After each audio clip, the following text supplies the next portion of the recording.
Hello, Internet. Gino, that Pinguino Grieco, here again with another episode of Deep Listens, and today is our breakdance fighting, getting naked game.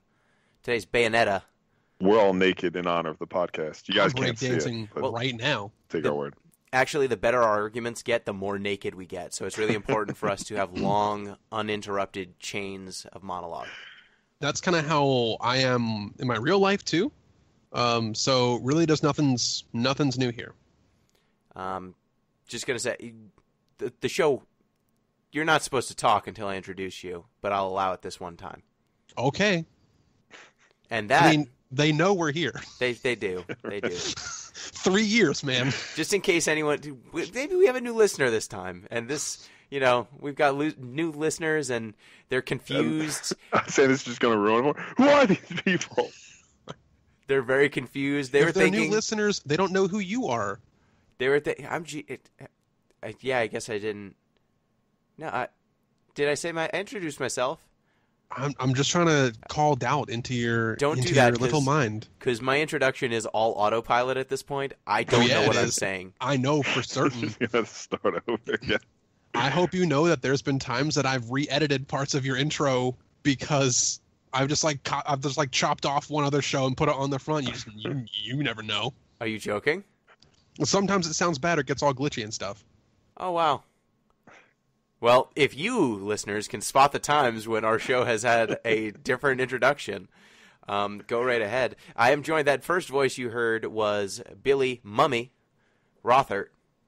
As much as I want to be a parent, I don't think I'll be willing to go that far as to switch teams. But, that said, I'm pretty excited to talk about Bayonetta. I chose this game. I brought this evil or blessing upon us. You did this to us. And I'm so excited to break this game apart.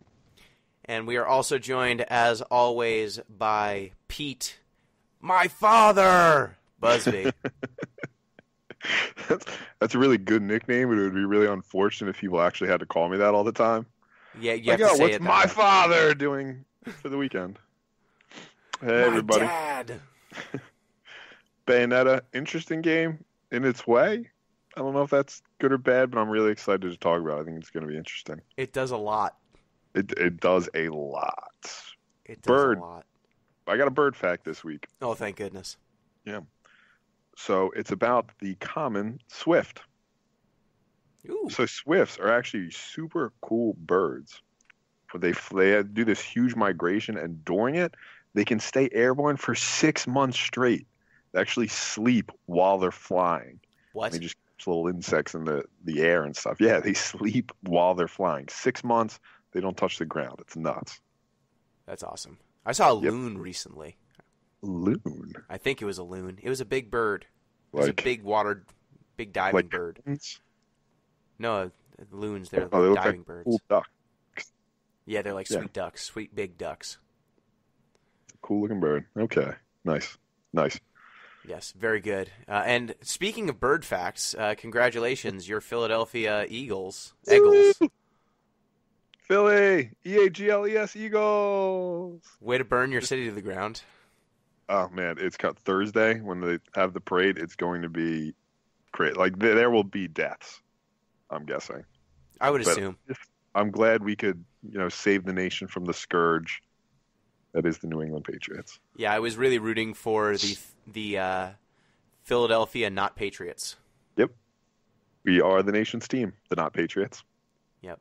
31 teams combined to form the Not Patriots that will face the Patriots in the Super Bowl every year. And every year someone gets put on as tribute, and when they win, we all win. Yep. So congratulations. Did you try to climb any of the Crisco-covered poles? Or I did not. I stayed up to watch the ending. The second the game ended, I went to bed immediately. Okay. That's a good alibi. I like that. There was actually an article that went out that said that something like coating the light pole, like the light poles in Crisco or whatever it was hazardous because it was potentially flammable. And I could just imagine just like someone throwing like a cigarette the wrong way and like a light pole just bursts into flames. And everybody would love it. Yep. in response to like the police or something, like putting that article out, Pornhub, the adult website, actually came back and was like, hey, don't worry, Philly, we got you covered. We have this great non-flammable lube. We'll happily donate like 3 10-gallon barrels if you want. But you need to put this Brazzers logo in front of all of your polls. Chaotic good.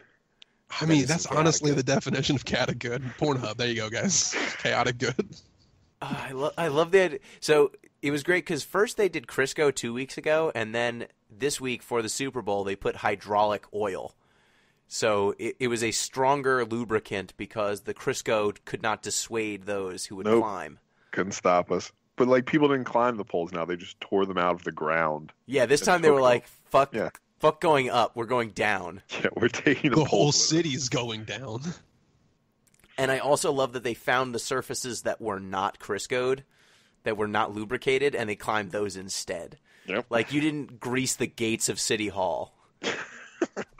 It's such a sweet picture. The gates are just covered in fans climbing it. There are all these kegs around.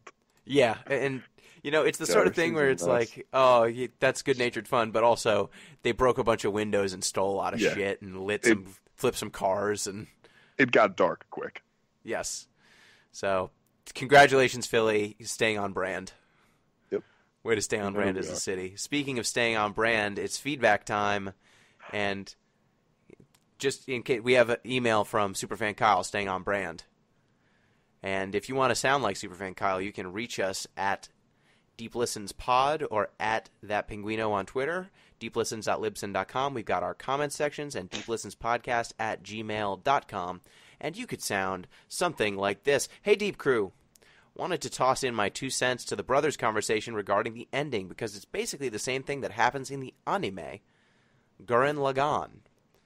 It uses in order to propel the second half of the story. The thing would be that the idea of a younger brother being unable to grow up into their own because of a big brother shouldering hardships until the older brother is taken out of the picture. In Gurren Lagann, the older brother figure, Kamina, is larger than life, though the younger one, Simon, is satisfied living effectively in Kamina's shadow. Simon has essentially no character progression until Kamina is written out. Afterwards, Simon is able to grow into the man he envisioned, which ends up being very much like Kamina.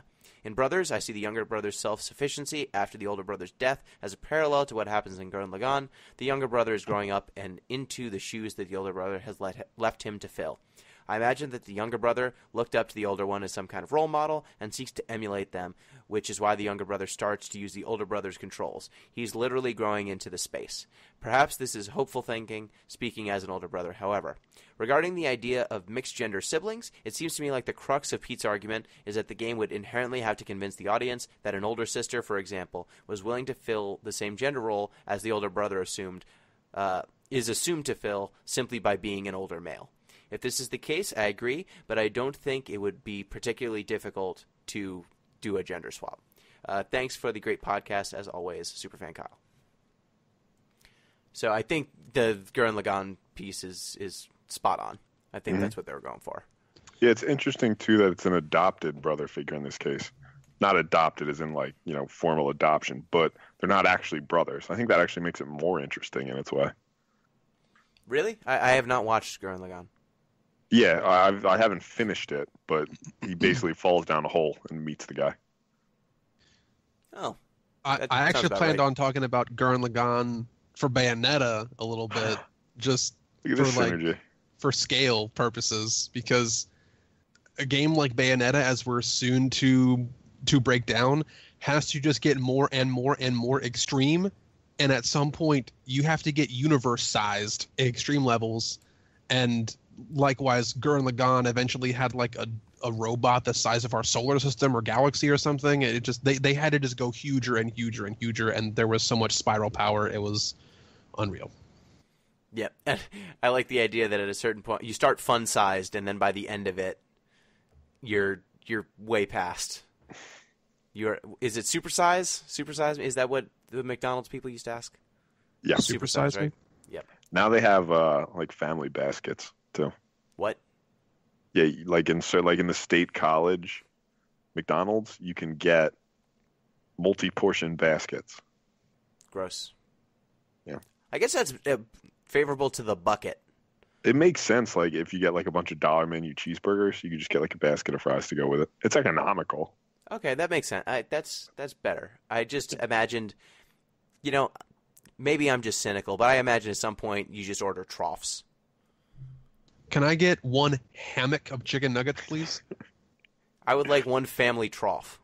I'd like a peck of chicken nuggets. A bushel and a peck of chicken nuggets, please. No, I want a bushel of fries and a peck of chicken nuggets. I'd like a wheelbarrow of the little apple pies that they have in the morning. Oh, the little apple pies. That are actually, I think, partly made of potato, actually. Like, I don't think that's actually... Of McMuffins? A cubit.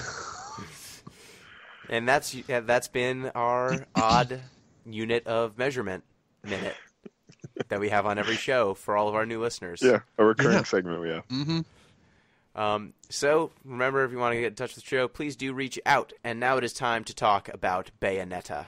Woo! Bayonetta.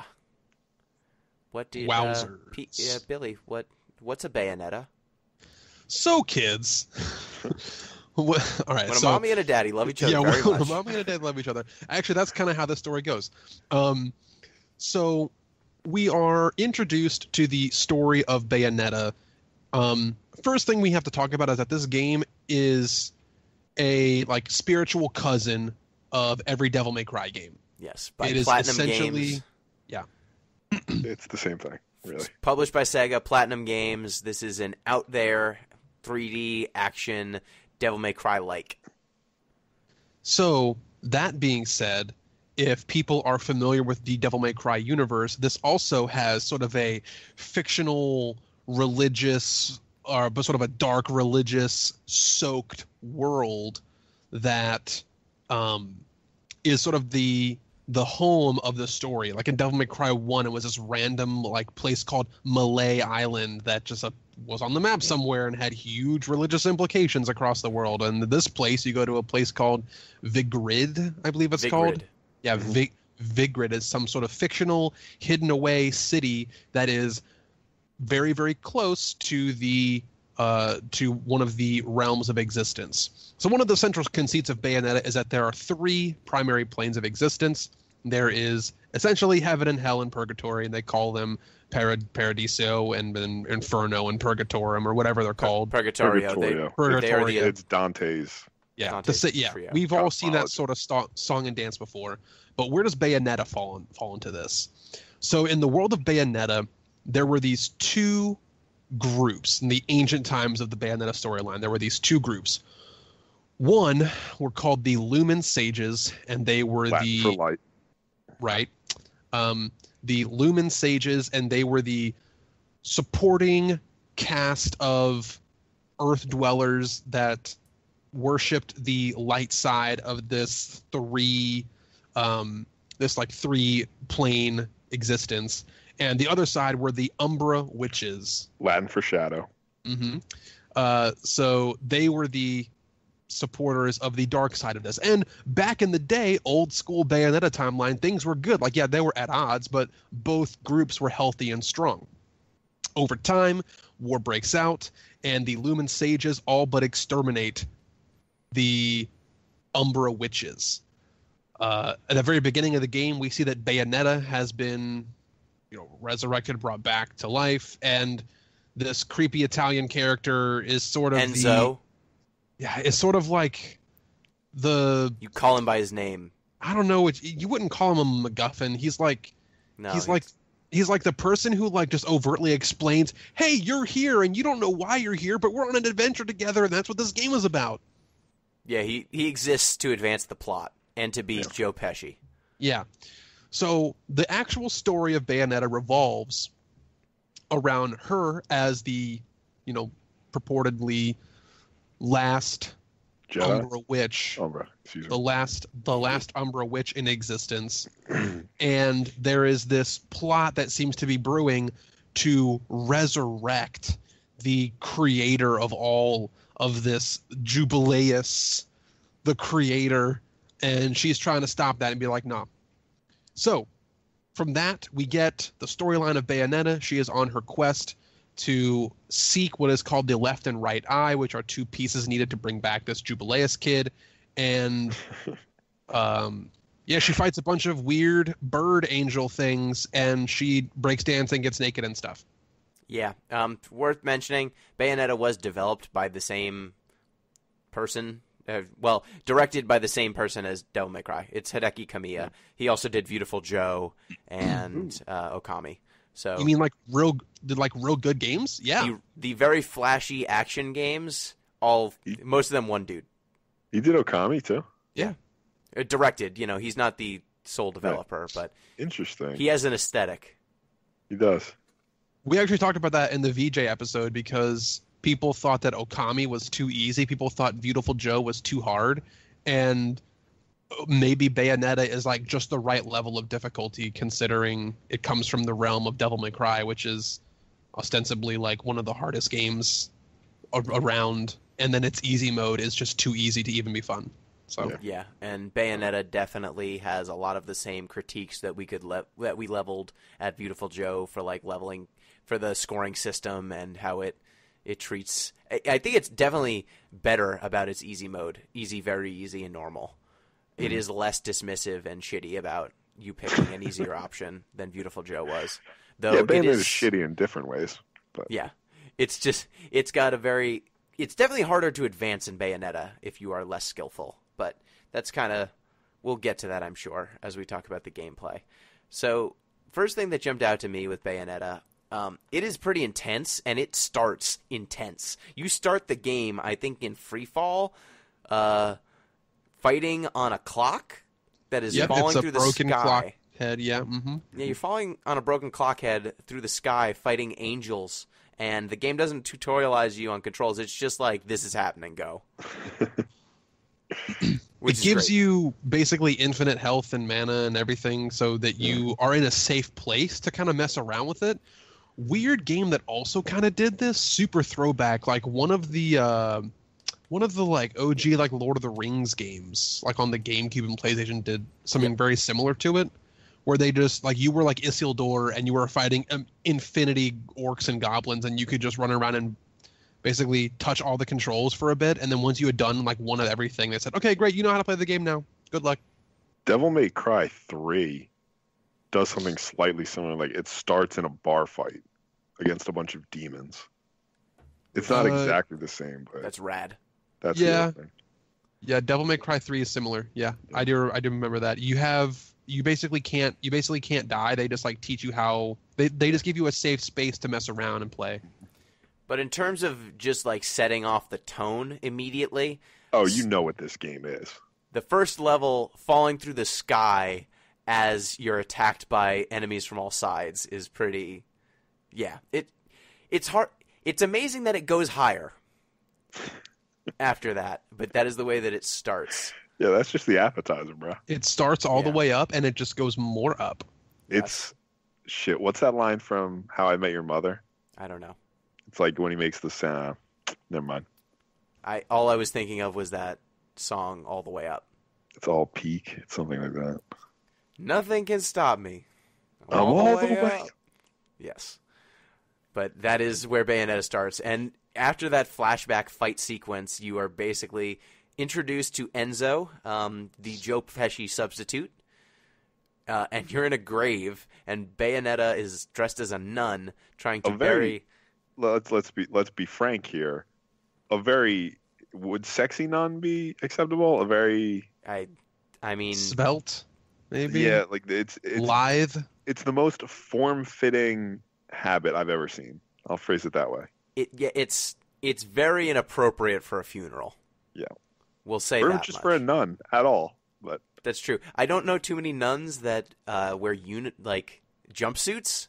Yeah, like Lycra jumpsuits? Skin-tight jumpsuits, but that's what she needed to put this soul to rest. And they are burying Eggman, is what they say, which is great. If you're not familiar with the Sonic series, that's the villain from Sonic. We never meet Eggman, do we? No, because it's a reference. Up. Yeah. Because it's just a reference to Dr. Robotnik. And every time they call him Dr. Eggman, it just makes me upset, because Robotnik's such a good name. But they're burying Eggman, someone who's just named Eggman, and then angels show up to take this dead person, and surprise, they were just trying to attract angels to kill them. And because Bayonetta must kill angels to keep her demonic contract off her back. Mm-hmm. And it turns out that the person in the casket was Rodan, who is a barkeep at some sort of hellish bar. A demon smith? I guess forger of demon weapons? He forges demon weapons, and he serves mean drinks. And he tosses you seemingly infinite guns, because Bayonetta's guns, she doesn't have good guns yet. No. They do run out in that cutscene. They do. And then the game starts off proper. You and Enzo teaches you that there's this place in Europe that you need to go to, and you'll find out more about her past, because Bayonetta has amnesia. Ooh. You're going to see a lot of lazy writing tropes as we go through this game. That's one of your big three there, right? Right, Pete? It's Time like, travel? it was all time travel. Oh, it was amnesia. Oh, it There was is a mind control, dream. too. But we get And mind amnesia this control. game, we get mind control, and we get There's a time paradox, too. time paradox, resurrections of seeming dead With characters. We get it all. Cereza. Yeah, they really don't care. No, they're throwing everything at us. Because that's kind of not the point. And I think You're right. I think that's where we should probably go to next. Because once the game pops off, like, there's a whole bunch of story stuff. We will discuss more of the story stuff, but the story is really not why you're here. What did you guys think of the combo system and the combat? Because it's nuts. You have guns on your hands and guns on your feet. There are 4 main buttons you need to care about for the 5, I guess. There's a dodge button. There's a punch button, a kick button, a gun button, which just kind of shoots, and jump. And you can chain these together to make pretty elaborate combos. And the combos in this game are like fighting game combos. Like that level of... There's not necessarily control stick movements all the time, though there are some moves that require control stick movements. Yeah, there are some. Not very many, but for combos it might be like... every single weapon has like at least 2 or 3 that I can think of. Yeah, but usually it's like jump, and then there's some that are like double tap in a direction, but it's not like, mid-combo. I guess I should say there's a bunch of string combos where it's like punch, punch, punch, punch, punch, and that's a combo. Punch, punch, kick, kick. But you can There's a couple that are like Sonic Boom, like you charge back and hold forward, and then you press really? forward kind of thing. There's a couple that are like that. You have to unlock them from Rodan. Okay, then I didn't get any that... I didn't notice any moves that were charge moves. There's a couple that are like full circles. Oh, yeah, there are definitely spinning moves, yeah. So like you're right, but for the most part, like every single weapon has like 60 different possible like strings you can do, and like 55 of them are just simple button commands. Yeah. Or button inputs. It's generally combining a few button presses, like punches and kicks, but then there are also pauses that can be thrown into the middle between certain moves, and you can also hold any of the button presses, and depending on what weapon Bayonetta has equipped, like if you have guns equipped to her hands, when she throws a punch, if you hold the punch button for a second longer, she will then start shooting. Or if she also has guns on her feet, so if you hold a kick, she'll start shooting as well. But it'll also keep the combo string going. It doesn't end your combo. You can just make the combo last longer time-wise by adding in these little bullet presses. And they don't do a ton of extra damage, but they're required for some parts of the game. And even, beyond these combos, that's just sort of scratching the surface. I mean, there's an important dodge mechanic that gets you bullet time. Mm-hmm. You have magic meter. You can turn into a panther at one point. Which time? Of course. You can also Why not? bird. Yeah, like it's chaos the whole way through. Yeah, there's witch time, not bullet time. God. No, excuse me. We're not playing Bullet Get the Witch, which is a terminology different game. Bullet Witch is another game that exists and is very different. When you dodge with near perfect timing, like a second before you get hit, you enter Witch time, where everyone else moves slow and you move fast. It's super effective too. Like you murder people. You get a free want combo. that basically all the time. You want to trigger that as much as you can, because that will allow you to do certain things that you otherwise couldn't, because enemies could block, enemies could be on fire, where if they're on fire, you can only damage them. You can only start a combo on them while you're in witch time, barring you have certain weapons available to you and stuff like that. But which time is a huge part of Bayonetta's combat system, and it requires proper execution of dodging. Yeah, and then the Beast Within, the transformation mechanic, you unlock maybe a third of the way through Chapter the game. 5, yeah. Yeah, something like that. And There are 16 chapters and a couple epilogues stuff. Yeah, but most of the earlier, there are a bunch of chapters that are just boss fights. So some of the early chapters tend to be some of the most exploration heavy. I thought that the game might have more exploration, and then after like chapter 1 or 2, that basically went away, and it just became, there's sometimes platforming, but most of the time it's run to this arena, get sealed in the arena, kill everything in the arena, and then blow a kiss to escape. So there are some specific things that I wanted to hit on Sure. with the combat system. One is I have a critique here. There are what I feel to be cluttered controls, and I really wish that some of the buttons had actually been spread out and not multi-purposed. Great example is the way you turn into Panther requires you double tapping the dodge button, and so I would find myself turning into Panther when I did not want to turn into Panther mid-fight. Did you ever want to? I don't think I ever deliberately turned into a panther. Yes, there are times where you want to. They happen. Actually, this is kind of weird because a lot of the boss fights that you get to after you get Panther, you're stuck on tiny platforms where Panther doesn't make any sense. Like but there are usually times that like require you to become a Panther. Like, Right. hey, you're going to need to run down this long. Yeah, those were obvious. But like from a combat efficacy perspective, I didn't really. Sometimes you want to get out and then get back in, and Panther's good at that. Okay. But the camera usually couldn't keep up. Yeah, the camera That was would almost another never problem. keep up. It would lose track of who was attacking me, but I would usually use it to get away from some of the faster enemies because they can just gang up on you and you're just comboed forever. You can be comboed as easily as your enemies are comboed. So if you're in jeopardy, I would usually just be trying to hit the dodge button multiple times to actually dodge. But once I realized, it turned me into a Panther, I would run away. And also the first attack you do after becoming a Panther, your first attack is like this claw swipe that does extra damage. So it's nice for starting combos. So that was one sort of critique that I had. It wouldn't be very hard to map that to just a different button. Maybe you could just double tap taunt or something instead. Like there are times where you want to be taunting in the game, but they're very different than times where you want to be panthering in the game.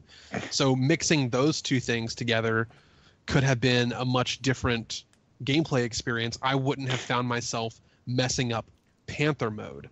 There's a lot of things in the game that you can turn on and turn off. Like you can turn off a lot of your special techniques if you don't want them to be active for a particular fight, but I couldn't find out how to turn off Panther. I don't know if it was possible to turn off Panther. Yeah, and I found the same thing happening when I would jump. I would get turned into a bird a lot of the time. And I don't know, there's a bunch of abilities that I feel are really essential that the game requires you to unlock. You buy talents by killing basically enough angels. You get their halos, and they're basically sonic rings, which I also think is very fun. They're exact 100% Sonic rings. I like that, except when you get hit, they don't fly out of Spring. you. Yeah. That would would've be pretty been great. Cool. But instead, you take these down to the Gates of Hell, which is a bar run by Rodan, and you can trade those in to buy weapons, you can buy skills, you can buy accessories, you can buy healing items, and you can buy these techniques, which some of them, like air dodge, I don't know why that's something I need to buy. Why should I have to earn the ability to dodge? Well, this is kind of a throwback to like OG Devil May Cry. You could also buy abilities there too. And some of the abilities are absolutely so essential that they have to be your first buy. And that is, I think, You a had to lesson. buy double jump, didn't you? You had to buy Yeah. double jump in the OG Devil May Cry. And you still had to buy it in later iterations of that Yeah, you had to game. in 3. And so, but here, I think that what's important here is the game's actually trying to teach you something. Some of these techniques are better than others, just by default. So don't get them all. Think about what you want and how you're going to play. Yeah, and the game has a little symbol that's like a Rodan's pick, and it will basically tell you, hey, these are the things you should buy first. Now that's true, but it actually makes a couple mistakes, not mistakes, but they actually lead you down the wrong path in a couple of instances. We'll talk about that later. But one thing that I wanted to talk about specifically in the combat system here was the different combinations, and there's actually a pretty huge bug / exploit that makes the combat trivial. So when you unlock a certain number of weapons in the game, you can start combining them. You have essentially your hands weapons and your feet weapons, and you can mix and match which ones you're using. In many cases, you start off with one copy of that weapon. You may have to purchase a second copy of that weapon in order to equip it to both hands and feet at the same time. But there are different attack animations. They have different properties, like different ranges, hitboxes, and all that stuff for a lot of these different weapons. Making specific combinations of them can just completely break combat. Like what? What are the game-breaking ones? Because I didn't find one that felt game-breaking. I found so the weapon types that I saw, I think I missed an unlock somehow. I had Scarborough Fair, which is a really good name for a weapon. It's her guns, her default guns. And when you have guns equipped, she's basically doing regular punches and regular kicks. But a lot of her moves will just like shoot bullets everywhere at all times. So I found it was just a really good default because it does crowd control as you're comboing, just by default, which is useful because you get jumped from the camera can't keep up with you a lot of the time. And so just having bullets everywhere is a pretty safe way to play. Then you get a sword. I forget what the sword's name is. I bet it's a dope name. The sword's name is no. I got it up here. Hang on. It's just an N name. It's like a person's name. It's not that great. Yeah, it's like a pretty standard name of a sword, like Murasama or Masamura or anything. It's like one of those standard regular sword names. Yeah, just standard sword names. We all name our swords. Look, my sword's name is Todd, so it's called Shiraba. Shiraba, that's the name. My bad. Okay, so you get that Good sword. weapon. It's really good. The sword is really good. I don't know what the third weapon is because I didn't unlock it. And then the fourth weapon was some sort of claws that changed between fire and lightning. So there's also the shotguns. Oh yeah, the shotguns too. Sorry. Onyx Roses. That's a good name Yeah. too. So you've got Scarborough Fair, Onyx Roses, Shiraba, Kolshedra. Kolshedra is like a whip. Okay, I didn't get the whip. Snake whip. Yeah, it's a snake whip. Durga is the fire lightning claws. Odette are like ice skates. Yeah. That I are did like not get the feet. ice That are like they're feet They're only fun. ice skates. Then there's Lieutenant Colonel Kilgore, Is that a which real is a dude? rocket launcher. I meant to look that up. I'm going to look that up right now. I can didn't get take- Lieutenant Colonel Kilgore. I'm going to see if that's a real guy. All right. Well, How did I not there's get also- these? there's a lot of like bonus on unlockable weapons and stuff. Like there's Oh, there's shit. That's sorry to interrupt. That's the guy from Apocalypse Now. oh yeah. The surfing dude loves the smell of napalm in the morning. That's Mhm. his name. Another reference. There's also like a version of the guns called Bazillions, which I think is a throwback to Devil May Cry's like $1 million guns or whatever. Just lasers. It's fantastic. There's a bunch of fucking cool weapons. But here's what's ultimately the deal with the weapons is that there's like a certain type of animation canceling regarding weapon swapping. So one of the buttons in the game is the like second left trigger button, like L2 basically, can let you swap between your A loadout and your B loadout. And if you're doing a combo in one of your loadouts and you switch mid combo to the other loadout, here's what happens, and I think what should happen, right? If I'm doing a combo with guns and I have sword on my hands for A combo and I have guns on my hands for B combo, if I'm doing gun combo and then I'm about to do my combo finisher, but right before the last move that would start a big animation, then I'm like stuck in an animation lag after I'm finished. If you switch, you can just keep your combo going like you're starting a brand new one. Now you never do your like quote unquote heavy combo finisher, but you can infinitely keep a chain of combo going on one character over and over and over again by just doing the first like 4 out of 5 moves and then switching to your like B set. And in theory, you can have your A set and your B set be the exact same thing. It still works. Oh, I didn't know that. That's pretty insane. So like if you have a if you have like a combo that looks really good, it does a lot of cool stuff, and it it has a good property, but like it finishes really hard and has a lot of ending lag, maybe you don't want that last move to come out. So instead of just doing the move that you care about and then not hitting a button to make sure that you don't do that ending move, which kills like 2 or 3 seconds of in-game combat, you just switch to a new weapon loadout, and it's like your combo resets, and you can just do it again. One of the most important times that you can do this in the early game is that there's one combo that you can do that is like punch, punch, and then kick, kick, kick, and it does a little sweep that can knock some enemies airborne or like get like a hard knockdown on them. Yeah. And it has a really high like armor check against them. Like even some of the toughest enemies that can't get flinched or knocked down can get knocked down by this, especially in the early game. And what you can do is start a combo, do the kicky part of it that knocks them down, and then just switch to weapons and then do that same combo over and over again and basically stun lock them on the ground like forever. Now that makes combat like you would think that's what breaks the combat in this game. You're fucking wrong. This combat gets so busted, it's crazy.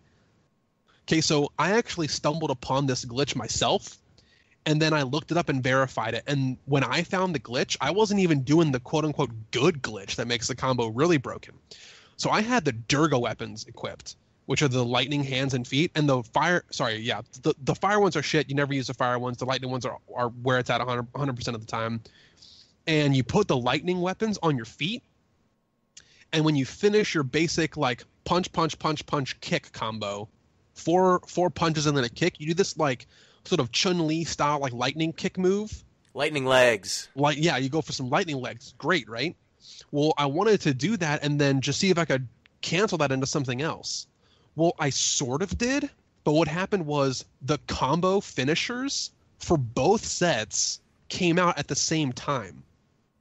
Huh? So you did the lightning legs and whatever you switched to? So basically, and like I didn't really, so basically there was this combo that I'd never seen my character do before, but I basically tried every good combo and I could not replicate it with only one weapon set. I could only make it work with the weird like switch to A and B finisher. So that's the glitch that breaks combat. The way you actually break it is you get the Durga weapons on your feet and just any gun weapon, doesn't matter what it is, but any like gun projectile weapon on your hands. The best one to do it with though is the lieutenant colonel. Oh yeah, that's it. But like to start it, you have to get guns on your hand, so you'll actually do some kind of like quote unquote shooting, and then you switch and you have Lieutenant Colonel Kilgore on your feet. I forget what it is exactly, but instead of shooting missiles slowly, you just shoot a shitstorm of missiles. It's like 15 of them out, and they come out about as fast as your bullets come out. And then there's also a big foot kick at the end too. It's just like it combines two moves, and it does like a whole bar's worth of boss damage like in one combo. And so what you do is you start the combo that will end with the lightning legs, and then switch to any other weapon set. Yep. With the rocket launcher on your feet. I mean, so, I could be missing that, so it's got to be Durga on your feet, and then I think it has to be rocket launcher on your feet, and you do the final move finisher for the Durga, the lightning legs. But like as soon as she starts kicking, you switch to the rocket launcher, and then it changes those lightning kicks to missiles. Missile. And there's also like a big foot that comes down at the end because it's also like your regular like combo Durga finisher. Combo finisher. Like it's fucking crazy. The only problem is it lacks nudity. If she would get naked too, it'd be the perfect combo. But Yeah, so before we discuss the nudity, can we just discuss how this game has like 60, like every single weapon seems to have like 60 combos and multiple chains. You've got air juggles, you've got all these additional combos you can unlock. Like I unlocked a move that lets you breakdance fight, so you just hold down the dodge button for long enough, and then you start like rolling around on the floor, shooting in all directions, sweeping everyone's It's actually a really legs. good move. It's a really good move. Or like the Umbran Portal kick, where you just vanish through the floor, become invincible for a few seconds, and then drop down on top of everyone, and then pose for the camera, which You isn't pose for as the camera cool, if you breakdance long enough too. Yeah, these are all very cool things, but posing for the camera is very dangerous. So I usually canceled these moves before the posing for the camera. But you got all of these moves, and yet this game, you don't need to use most of them. no. Like, they look cool as shit. But really, if you just keep doing the punch, punch, punch, punch, punch, punch, punch combo, you'll kill most enemies as well as if you were doing, punch, punch, pause, punch, punch, pause, kick, kick, kick, punch, punch. That combo will be harder to execute, will be more likely to be interrupted because it's more complicated, and will do probably only slightly more damage than a very simple one. That's not actually true. There, depending on what combo you do, you can do 3 or 4 times what your regular punch, punch, punch, punch, punch combo is. Even let's even suppose it weren't, right? Well, let's suppose the damage were exactly the same. Would it be fair to say that if you're playing Bayonetta just to win and not to look cool, you're playing Bayonetta wrong? Yes. And right. I was going to say, the efficacy, I understood it, and every time I was doing the combo, because this game is hard on normal mode, it is fairly difficult. I was basically getting stone ratings for almost every level. I'm not good at Bayonetta, but I would still try to do the cool, flashy combos because what the fuck are you doing if you're not doing that? What game are you playing? What are you doing? That's the whole thing. That's the game. Yeah, it's look cool as shit. Yeah. I found myself using a short list of combos, but I definitely made choices about what enemy am I fighting, what combo do I need to use against them. Yeah, there were definitely certain times where specific weapons were way more effective. I found that the sword against the Durga enemies, they're 2 dudes, one guy's fire, one guy's lightning, and they're really fast and twitchy. They're called Grace and Glory. Yeah, Grace and Glory, when you all fought the enemies them, have stupid-ass names like that. Yeah, they all have virtue fortitude, vaguely religious-sounding names. Yeah. When you fought Grace and Glory, I found that the sword was a little too slow for how twitchy they were, and it didn't stun them long enough, so I had to switch to Scarborough Fair because just having bullets around me was enough to knock some of them out of their attacks, because they don't have a lot of I don't think they have a lot of priority. So if you shoot them enough times, they will get stunned pretty easily. And just realizing that that the problem was that I was using the wrong weapon, really changed the way that I played, and I tried experimenting with different weapon sets a lot more as a result. And that's one of the big reasons why you have an A set and a B set in it, so you don't have to go into the shitty UI to do this. Though it's worth mentioning, I was playing through the game, and I was not trying to speed run or do anything weird. I did not get Kilgore. I didn't get the whip. I don't know how I missed all of them. A lot of them Nunchucks too. Oh, I didn't yeah. get gunchucks. A lot of them are Nunchucks in are sweet. the hidden levels, the Alfheim levels or whatever they're called. Just in general, this is a thing from the Devil May Cry games as well, but they're actually findable in Bayonetta, whereas in Devil May Cry, you'd have to just mash your face against walls, pressing the X button, and hope that one of them dissolved away, a la Dark Souls illusory wall kind of thing.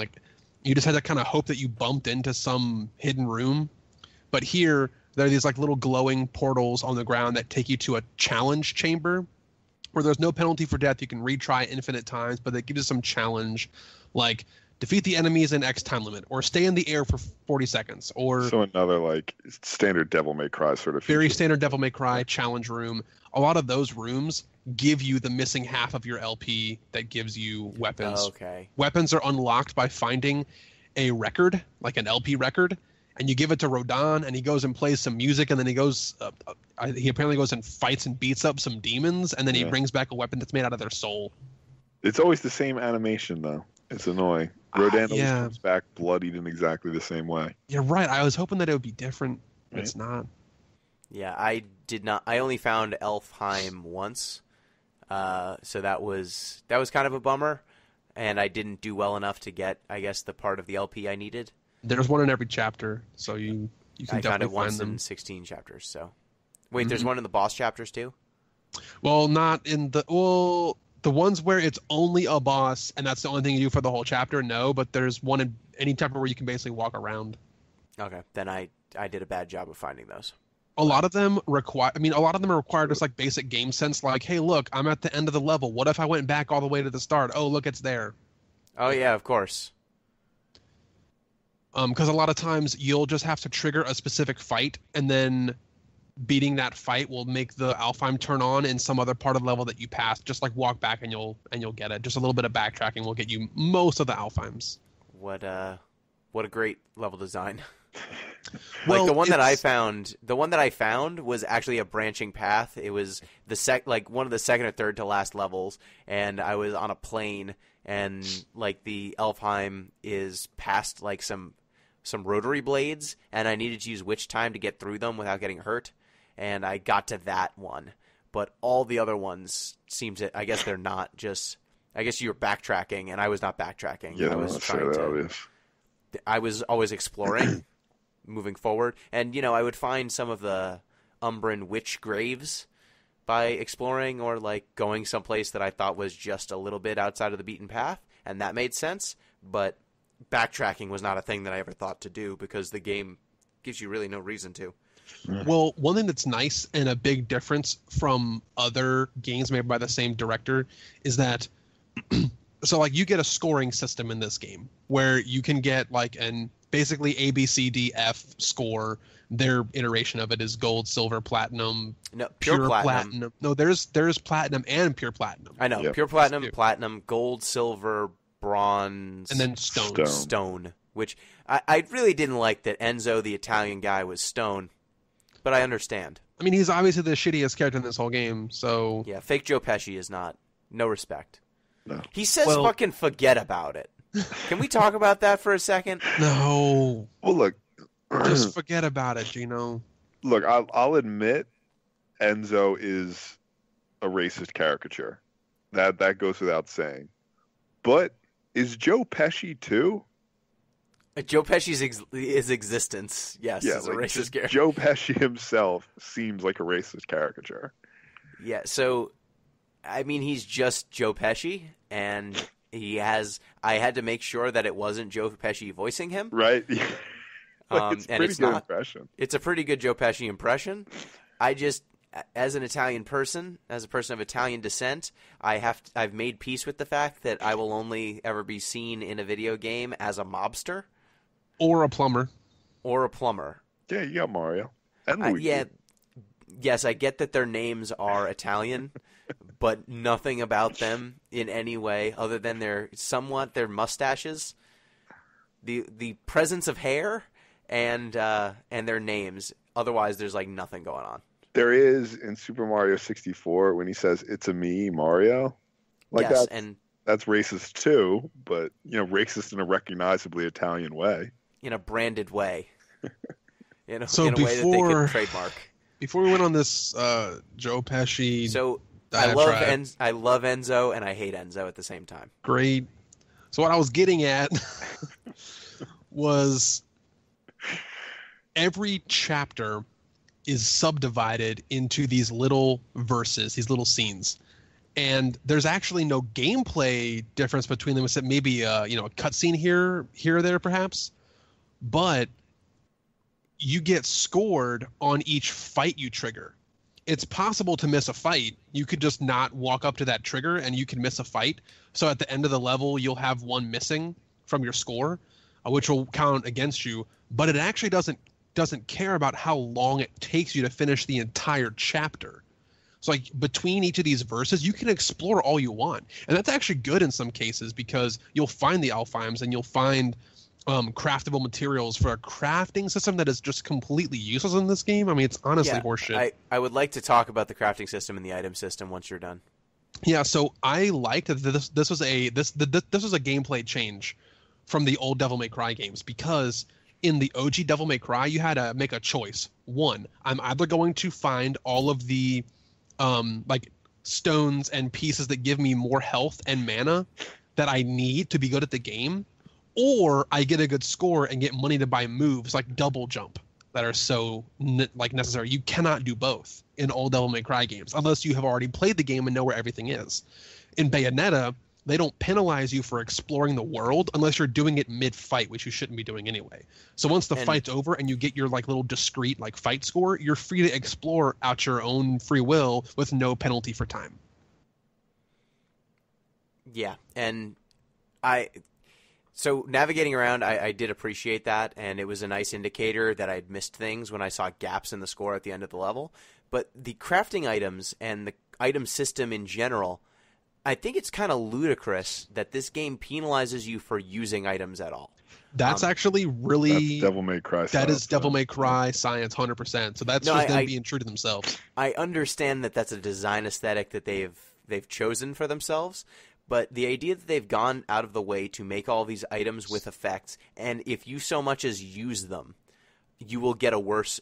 Like, that's 5,000 halos, which is not an inconsequential amount of halos to just throw away, that you've thrown away. And then if you die, your score gets impacted even more. And so you're in a situation where you're given all these crafting materials, you're given all of these items, and all of them make the game easier and more fun. But if you so much as touch any of them, your score will be fucked.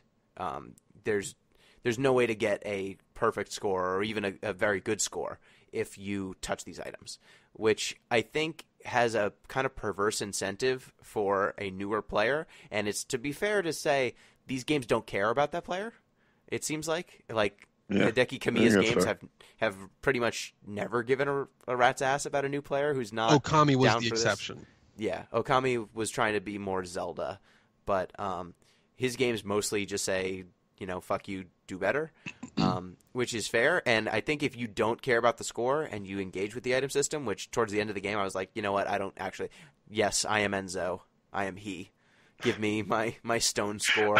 I've stared into the abyss and I have become it. Yes, and it's every time I'm like, oh, what a day.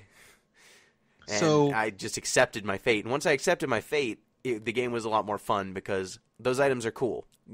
Like, the effects that they give you are cool. You look cool when you're using them. Bayonetta glows red when she has a red lollipop. So, and her outfit changes, too. A lot of times, there's basically 3 crafting items. There's a red one, a yellow one, and a green one. The green one is like a mandragora root or something, and the red one is a gecko, I think, and the yellow one's a unicorn horn. Whatever. So yeah, whatever. There's the 3 items. You break pots and you break environmental objects, and they'll just sometimes randomly drop. You get approximately the same distribution. So I never really had a slanted, like, skewed measurement. The drop charts seem pretty reasonable for these. One problem that I had was the game actually gave me a ton of drops for my magic meter, and very rarely ever gave me any health drops. Health in this game is extremely tight. Like, you don't get healed for stuff. You just don't recover health hardly ever. And if you do, it's like, oh man, I got the biggest health drop in the game. Wow, now I got 10% of my health bar refilled instead of like half or full heals. Well, the crafting system here is in many ways an afterthought, I think, because I haven't seen a crafting system like this in earlier Devil May Cry games or VJ or Okami or anything like that. No, it was just all buying. Yeah, it was just all purchasing, or you would sometimes find them, but you still couldn't use them. However, there was one time where I would use crafting items, and it was to make the equivalent of holy water. It was called like the divine flute or something. Yeah. The divine flute weapon or item was a consumable that would basically clear out an entire room of enemies just by using it. I used every single crafting item on that and only that for the entire game, because there were some times where I said, hey, I know that I'm going to be shitty at the game at this phase. I'm going to do poorly in this chapter, but what I need to do is get enough halos and get some late game items to then go back and replay this game. And I'll then have fun after my first playthrough. That's critique worthy. We'll probably hit that later. But I would use the flute to just wipe out a room of enemies that would take a bunch of my health regularly, so that when I got to the boss fight, I would be at full health and I would just die less. So yeah, I would use items. Items counted, like one item used counted as a half of a death, I think, on your like a half of a death, and you lost the no item used bonus. Yeah. So that was sometimes the difference between me finishing a chapter and not finishing a chapter. And they also worked against bosses. So if you saved up enough, you could actually just take off like a whole meter of a boss's health by popping a couple of flutes. And yeah, it sucks. Your score goes down, but you advance to get later game weapons and later game items. and then you can go back and replay that game. I think the proper use of items for a new player is to say, look, I know I suck. I'm bad at this game right now.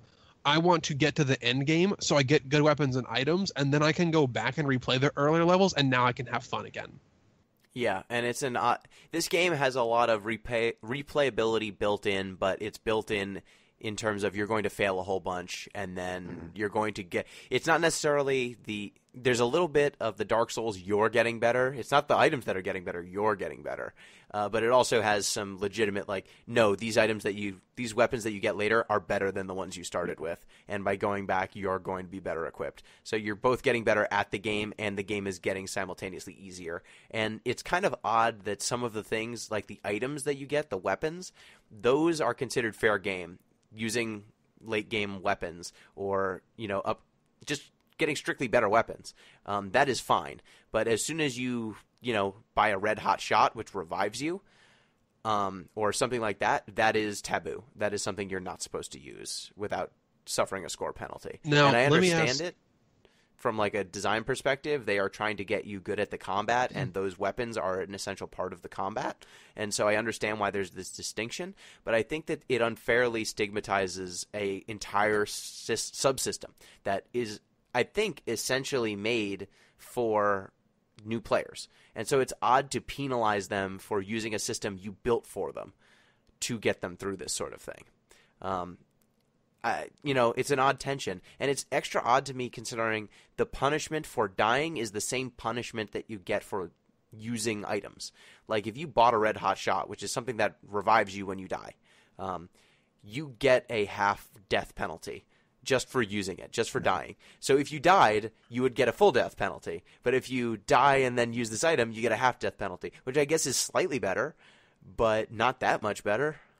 I mean, like you said, you lose the bonus too. I have a sort of a slight pushback here. I mean, you're right that it's shitty that they, in some ways, penalize new players. But Gino, I've heard you say in some areas before that you don't like it. Like, it's one thing for a game to be hard, so you have to retry some stuff, and it's another thing for a game to not respect your time. Do you think that the item system in this game is a way for there to be is it an escape for new players who are really just getting stonewalled, saying, hey, look, I know I'm going to get a shitty score on this level, but can I please just get through the game? And then I can use items to help buff me and get through, and I just, you just sort of take the penalty, but you get through the game. Is that like perhaps more of a reason why these exist, as opposed to here's something that's just a trap for new players? I think it is totally that. I just think that maybe if the penalty was less, or maybe if in the higher difficulty modes you kicked it in, because I think that normal, it says like this is the way the game's supposed to be played. So you immediately upon beating the game the first time get hard mode, and I don't understand why you don't just add those penalties in hard mode. They added way harder things in hard mode. Like, you don't get witch time anymore in the hardest difficulty setting in this game. Yeah, but hard mode isn't the hardest difficulty setting.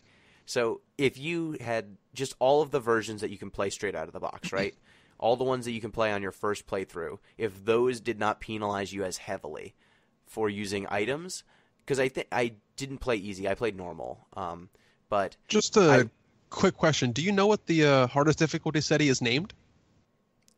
No. It's called Infinity Climax. Nice. Sweet. I think this is I don't want to push the discussion forward. I think it's worth mentioning we are an hour into the podcast now, and we have yet to mention the most important part of Bayonetta. Sure. Go ahead, Pete, because all I was going to say is maybe the hard mode was where you kick in that penalty, but really this is all besides the point, because this game's got some shit going on in the story and with the aesthetic and with the everything, and we've talked about the gameplay a whole lot. We've been good. My last word there is if I were to change this, I would have made the easy mode have no item penalty. Normal mode has item penalty, but the easy mode for these games should be made better so that it is actually the casual playthrough and not the hardcore playthrough. And then I'm pretty much done with that topic. Okay, go Pete. We can talk about the nudity now?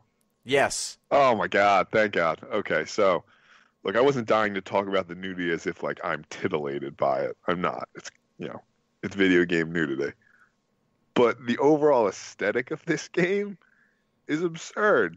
Like you the better your combo, the more nudity there is. Yeah, Bayonetta gets nakeder Yep. the longer your combo chain goes. But it makes perfect sense. It makes perfect sense when you think about it, because her clothes are made of her hair, and her hair is used to execute combos. Makes perfect sense. Yes, so you see her hair is long, and it flows into her outfit. Though, do not be fooled by the fact that her outfit looks like leather. No. No, her hair is her outfit. It's not just flows. Her hair and her outfit, same thing. Yep. Yeah, so even though it looks like leather and the hair on her head looks like head, and the fact that there's different patterning on her outfit. No apparent connection between head hair and apparently bodysuit hair. Yeah, and that in certain levels her hair will start flowing and billowing out, and none of it connects to her clothing hair. Look, stop thinking. It's a trap. That's a trap. Don't fall into that trap. Stop trying to think about it. Also, her shadow is a butterfly. I like that. I never figured out what that was about. It's kind of nice. Because she's a butterfly. I like that, actually. I mean, her shadow, if you look at it carefully, is almost like an entirely different character model. It's like a butterfly with demon horns and like a pixie cut hairstyle. Okay. Yeah, because her body is a wonderland. She heals, we'll just list things for a little while because it's interesting. She heals herself, I think, as we mentioned, through lollipops. Yep. Like, honestly, fucking lollipops. There's her taunt button. I wrote down what she said when I hit the taunt button. What was the... Oh, you want to touch me. That's what she says. Mm. Yeah. She says that. The first scene where she's a nun begins with her getting her clothes, like, cut, and then it's like, ooh, ooh, ooh, like, showing cleavage and butt and stuff, and then it all tears apart, and she's naked, and then, her hair comes down, and then she's got clothes again. I've also never seen so many splits executed in a combat situation. She does a lot of splits. Yeah, primarily a groin-based combat strategy. There's actually a scene where you're introduced to one of the like mid-game enemies, where one of them copycats Bayonetta and it's like a Bayonetta clone, and part of their fight is actually like a dance fight where they just keep striking at different sex poses, and it's like a back and forth maybe 4-stage pose off. Yeah. So that the winning happens. Pose has her in sort of a spread eagle leg shot. Yeah. That's the winning pose. Yep. Let's see what other as you finish bosses or large enemies, there will be a climax, and that will always result in her doing a dance, some sort of gyrate-y dance, and then all of her clothes coming off and turning into a gigantic funnel of hair coming off of the top of her head with like some tasteful wisps of like hair darkness stuff covering the naughty bits. Very Sailor Moon. Yes. Was how I would describe it. Yes, very Sailor Moon, and her hair monster will then finish the enemy off. But every single one of these poses is like, dance, dance, dance, dance, dance, spread eagle, and then everything dies. Or, dance, dance, dance, dance, dance, raise leg above head. Yeah. There's at least one gratuitous butt close-up I can think of now where, like, she tackles Luca. Yeah, and he grabs her ass. Yep. There was a scene where Luca was looking at her and rain had fallen on her, and the camera zooms in on him staring at her boobs as a thing of water, lingers on her nipple for a while. My wife walked by as that happened and said, "What the fuck's happening?" There was a part. Games are art, honey. Okay, we can't critique it. There was a time when Jean was. She had an outfit, and her outfit got torn, and she was naked underneath. And my wife said, "Is her cooch glowing?" And the answer was yes. Yes, Jean's cooch was glowing. Is Jean's outfit hair too? It's also hair, but she has a pixie cut, so I don't know how the fuck that works. She's a witch. It's magic. Yeah, so, and Jean, she has blonde hair, so her outfit's white. So, look, I think this list should just give an indication of what the game is actually about. Yes, and I feel like... Style points? Sure, if that's That would be the charitable way to describe it. Sure. Yeah, so this game is a lot of really just ogly stuff, and I feel like we should walk through the internet dialogue of this game because I feel like it's a very galactic brain sort of progression. Let's do it. Let me get my notes. Okay, so I think the first step is this is a cool game that's not meant to be taken seriously. It's all in good fun.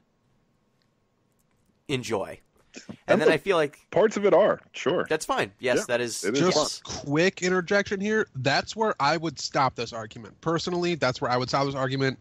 But I'm sure you have thought up your own thesis, antithesis, back and Synthesis? forth. I mean, yes. I think the step 2 is, well, the fact that she's basically a dance stripper and the game is constantly constantly zooming in on her body, constantly zooming in and creating these situations where, you know, it's overtly sexualized. She's sexualized at almost all times by the camera. Some combos end with a close-up on her posing in a sexy pose while she's fighting. Mm-hmm. And so I feel like that one would be, you know, maybe this is a kind of a gratuitous depiction of women, and it ultimately sexist, ultimately damaging. Then you get to the next stage of the argument, which is, yes, she does all of those things, but Bayonetta's in on the joke. She understands, and this is a performative sexuality that Bayonetta herself is engaging in. She's in control. She's actually an empowered woman. Let me jump in here. Do you mind, Gino? Yep. Okay. This is stage 3 of This is this. stage 3. I'm going to provide a theoretical underpinning to stage 3. So, as I said last week, or I guess I should say last podcast, I decided to read Judith Butler's Gender Trouble in advance of Bayonetta. And I had some time at work, so I read it. I didn't get a chance to get to Bodies That Matter. But if you don't know, Judith Butler is sort of a founding critic in the queer theory movement. She was sort of responding to feminism. So I don't have time to run through her whole argument. Super interesting, right? You guys should all read Gender Trouble. But let me just, a couple of paraphrases of her argument, right? So here's the first one. Gender is the repeated stylization of the body, a set of repeated acts within a highly rigid regulatory frame that congeal over time to produce the appearance of substance of a natural sort of being. So that's basically the crux of her argument. Right? She's arguing gender is just a series of acts. It's not a real thing. It doesn't have any sort of metaphysical substance. All right. Here's Until where it gets congeals. Here's where it gets relevant for. Here's where it gets relevant for Bayonetta. So we create gender trouble, as in we trouble the categories of gender, not through strategies of utopian beyond, but through mobilization, subversion, confusion, proliferation of those constitutive categories seeking to keep gender in its place through foundational illusions of identity. Let me read one more quote I think I have. This is some of the most serious English we've done. I know. Okay, One more.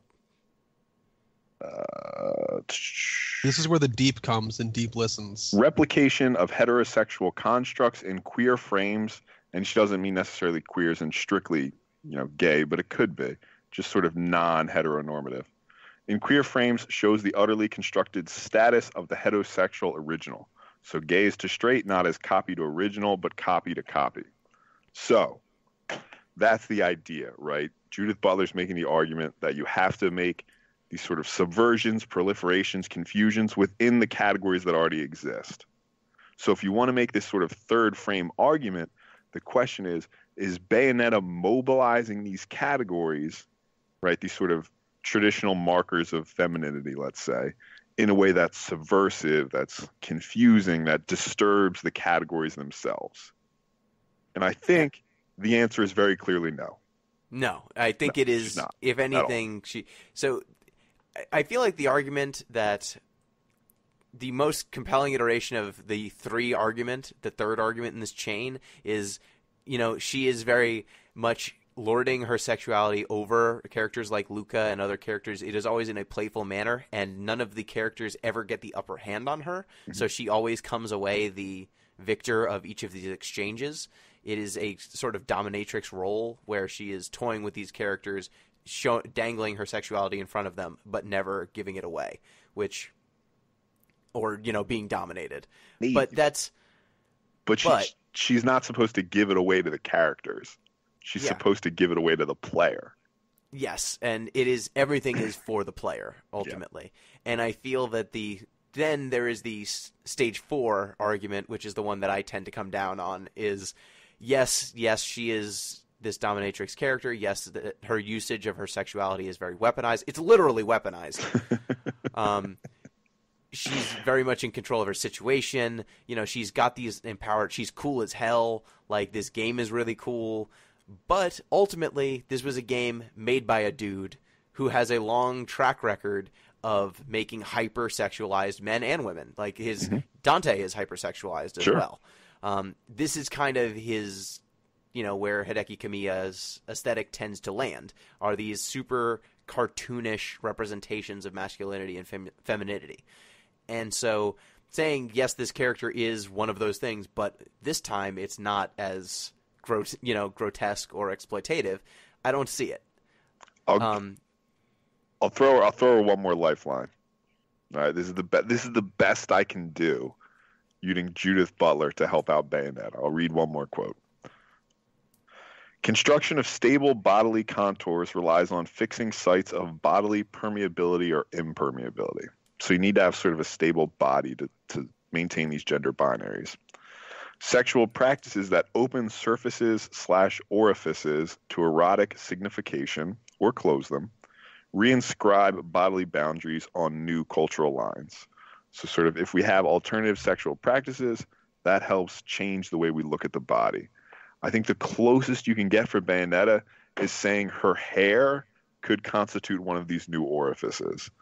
That's sort of her hair has created these new bodily boundaries that complicates where her body ends and the next one starts. There's sort of ways it can be signified erotically.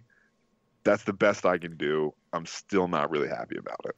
Yeah, and Bayonetta ultimately, all of the different forms of sexuality that she is depicting are traditionally, like, they confuse dominance with submissiveness with Bayonetta so often that I feel like I'm not really comfortable saying she's in one role or the other. Because spinning around on a stripper pole, staring at the camera, I don't feel is a very dominatrixy sort of thing to do. When she is, beating up, like spanking a angel, sure, I can see where she's dominant in that case. When she's spinning around on a stripper pole for no apparent reason, other than for the camera to ogle her so the player can see, or when when you press the taunt button, like and no one's around. Like, you can press the taunt button when you're not in combat, and she just strikes a pose.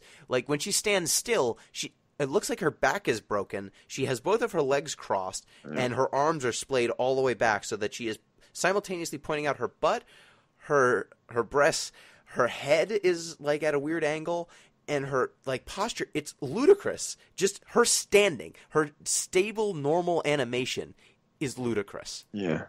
And, like, maybe you want to say, like, all right, by her being so ludicrous, it shows how ludicrous the non-exaggerated version is. But again, like, you're grasping at straws there. Like, just the fact that the exaggeration is ludicrous doesn't necessarily imply that the original is equally as ludicrous. That's what exaggeration does. It renders the regular ludicrous. Yeah, and allowing all these allowances on Bayonetta's behalf, I feel is some real avoiding of Occam's razor. Yeah, that's a good point too, right? We're sort of starting from the premise like, no, this is so ridiculous, it must be subversive. Let's find out how. Yeah, it's running through like high-level gender theory to try and find a reading of Bayonetta where it's not just we made her act like a stripper and a dominatrix because we wanted it to be sexually titillating to a male audience. Which, mission accomplished. Which they did it, and that's good work. It's your prerogative. But I think that it made it difficult for me to play this game because every time I was playing it and someone saw me playing it, they were like, "What the fuck are you doing? You're an adult." Yeah, I'll admit, right, and I've no shame in admitting that the game is fun. Yeah, it's really fun. It's really well made. Yeah, it's fun if you turn off that part of your brain that, asks, "What would Judith Butler say here?" Yeah.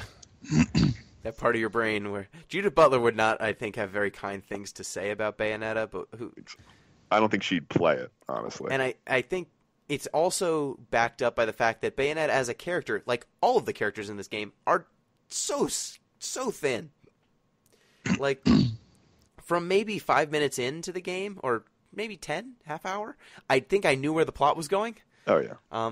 As soon as the small child is introduced who looks exactly like Bayonetta, like what I would imagine Bayonetta as a kid would look like, has the ribbons that Bayonetta has in her hair, has this little doll that's called Cheshire, and she calls Luca, the kid, Cheshire. Luca, like every time Luca and Cereza, the little girl, whenever they speak, they have like 3 lines of dialogue that they repeat every fucking time they talk. Like, Luca always says, "My father, oh, Bayonetta, you witch, you killed my father." He says it every time they talk for most of the game. Cereza just says, "Mummy." All right, and no, this is 100% accurate, but if hypothetically somebody murdered my father, I would bring it up every time I saw that person. Yeah, that's totally fair. That'd be the only thing I would ever mention. That he brings it up all the time, but then after bringing it up all the time, he then tries to grab her ass or stare at her. And fair point. There is some weird hate lust going on. The camera makes very clear that he has a boner. It makes very, very clear so many times that he's trying to grab something or he shouldn't. So it's, and he then, grappling hooks away. He grappling hooks away at the end of like every scene he's in. Yes. So these characters don't exactly do a whole heck of a lot. Jeanne, just every scene with her is "you're not ready," and then she references to some shadowy past that they don't mention until their final cutscenes. Bayonetta, it basically has amnesia until the last cutscene, and all of the sequences that like her memories are coming back, they just keep replaying the same cutscenes over and over again without really expanding upon them until the final reveal at the end. They managed to do something I think pretty unique with their cutscenes. Some of them are full motion video cutscenes, but other ones will be these stop motion scenes that are like also they'll like intersperse it with. That was interesting. Really, what's happening like is every single part of the character is animated except for their mouth. Oh no, they usually don't move either. Yeah, they don't move, but like. All of the ambience is there. Their hair is flowing. Their clothes are flowing. You see them, breathing. You see everything is about them is alive, but they're not moving or acting in this scene. You just hear their voiceover. Yeah, they look like very good action figures, just like posed for scenes. And I thought that was cool. I wonder if that's a technical limitation, like they were trying to save on disk space, and so just cutting some animations saved them some space. But I think I think it works for the most part. Yeah, it's nice. It doesn't look. If it is a space saver, it doesn't appear to be. Like it seems to have a distinct rationale for doing it. Yeah, it's very stylish, and my guess is that there's some technical reason why they did that, because it's just so out of place. Like it seems very distinct and a very different solution than one they employ at other points in the game. So I would be very interested to hear if there is a tech reason. If it was just a style reason, that's cool too. It looks cool. It's a beautiful Joe sort of odd. Like now that we think about the overlap there. Yeah, it's very beautiful Joe. Since they actually do use like the film reel aesthetic, it looks like there's film reel splitting across your screen to the point where it's like ostensibly like you're just looking at one of the frames in a semi-animated state. So like that's why they're not moving, is that it's just one of the frames of the film reel. Yeah, and I think that by mixing mediums there, it does a nice job of tying together the aesthetic of Bayonetta, because the narrative is just it's barely there. Gibberish. And though a lot of Bayonetta's aesthetic comes tied together with this, alleged problem with the femininity in the form, the actual I don't even know if we graphics. need that alleged there. All right. I stayed quiet for most of that argument for a reason. I think that overall the graphics are great. The combat system looks clean. It's beautiful. The presentation of the protagonist's form is problematic, but well executed if they were trying to do that. I mean, for what they were trying to do, the hair mechanics look great in cutscene, out of cutscene. It all looks good. Yeah, it is the most stylishly rendered desktop stripper that you've ever seen. Like interactive stripping simulation. And damn, a lot of this gameplay is really good. Yeah. But when I was playing, and once I figured out what the heck this, like, you know, the story was, which was pretty early on, Bayonetta is very clearly the product of the Lumen Sages and the Umbran Witches. Like, they keep playing that cutscene every time you boot the game up, so you kind of know that that's where it's going. Cereza is clearly just Bayonetta as a child, because, you know, time travel. They mess with time a whole lot. Like, you jump through time at certain parts in the game when you go to Paradiso, and you see that time travel is in play. Jean is acting oddly, and a lot of the foreshadowing she's saying, she's not ready, and all the bosses you fight, all the major bosses will say, tell Jubileus, you know, all praise be to Jubileus. Tell him we said what's up. Yeah, basically. And so it's very clear that you are, you know, spiraling towards this meeting with this deity that's being resurrected, and when, you know, Cereza says, oh, I need to find Daddy, it's like, oh, I wonder if, you know, her father will come up, or her parentage that they keep glossing over, but, you know, alluding to. And it turns out they keep talking about the left eye and the right eye, and it's just anime gibberish. Turns out they're people, like... Yeah, they're people who seems watch like they're the always world. People. Bayonetta's the left eye. Yeah. Her dad's the right eye. It's crazy, right? But Where's they're literally Bayonetta's mom? eyes. Do they ever even mention her? Or are they never? They're never even just like, yeah, she died, whatever. Like, it never comes out, does it? We don't get basically anything about Bayonetta's mom. And we basically get no information on how she ended up at the bottom of that lake. Like, it's implied that Jean stabs her, and then she Like gets put in the bottom of the lake. Basically, like, to prevent the resurrection of Jubileus, I guess. Yeah. Yeah. Well, when we eventually go fight and we meet, what was the name? Dad. Something. Balder, yeah. We meet Balder, the dad. Sorry to interrupt, but do they mention him before he shows up?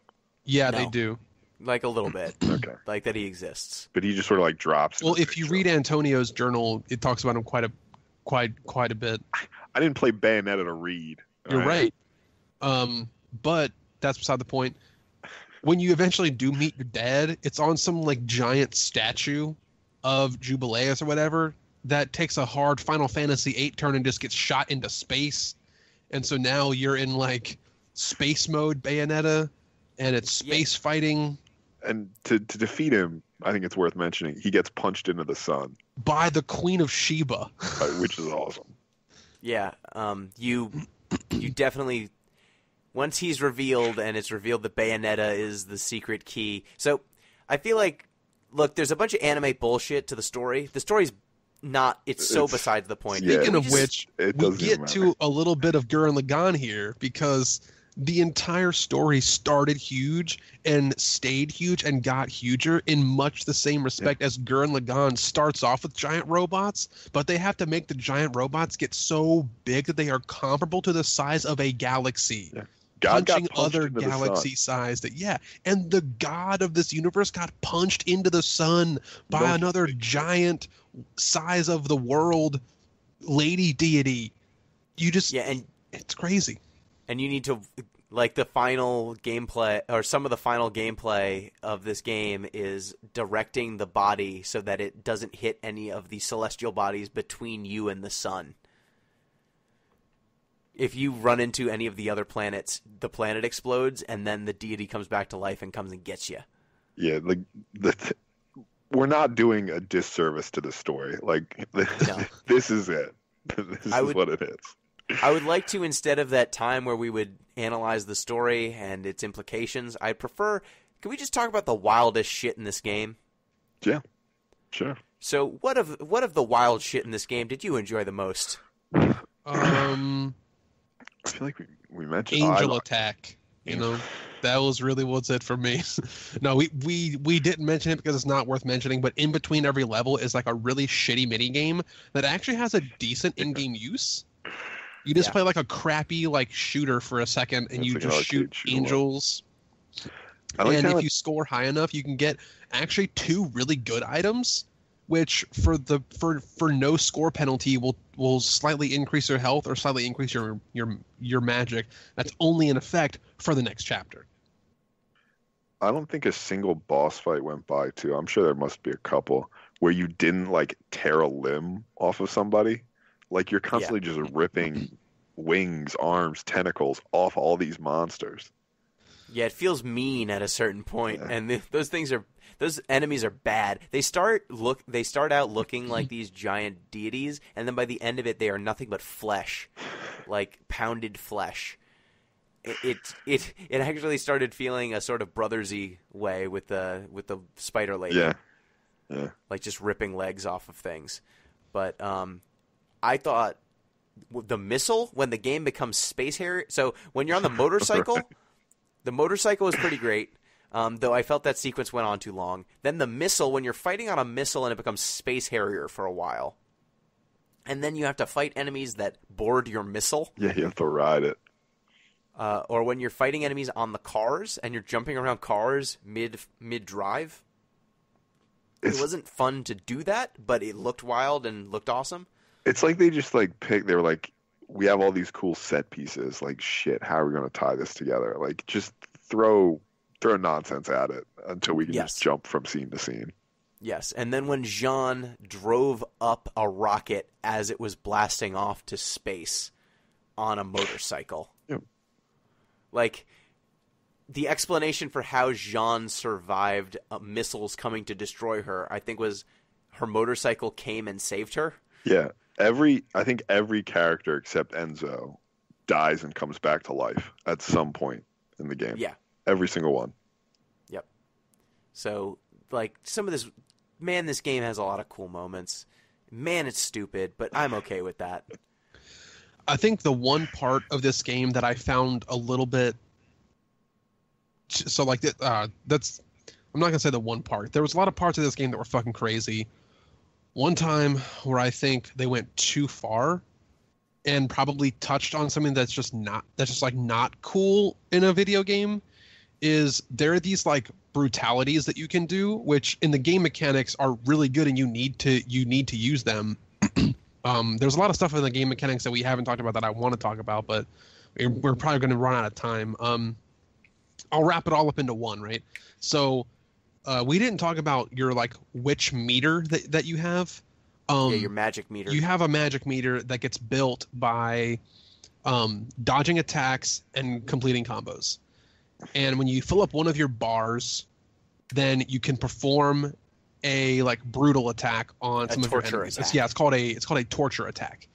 So in a lot of them, it's like you summon like a magical guillotine and you push the like the angel's head into the guillotine slot and then they get decapitated. Okay, that's sweet, whatever. Like Persona did that too. You know, Persona did all these weird torture things, electric chair and guillotine, whatever. It's measured in megatons too. Yeah, it's measured in how many megatons of damage you do. Okay, great, sure. And gigatons, it gets bigger. Yeah, it gigatons and Excellent. megatons. Numbers go higher. Beautiful. One part that I thought was not cool was when they had one of the female angels get killed using a wooden horse saw blade combo situation. Yeah, so they get bound and their boobs get like compressed and exposed, like put forward very in the bondaged. camera. Yeah. So they're very bondaged so that they are put forward, and then they straddle a spiked horse, a spiked wooden horse, and grind on it back and forth until they die.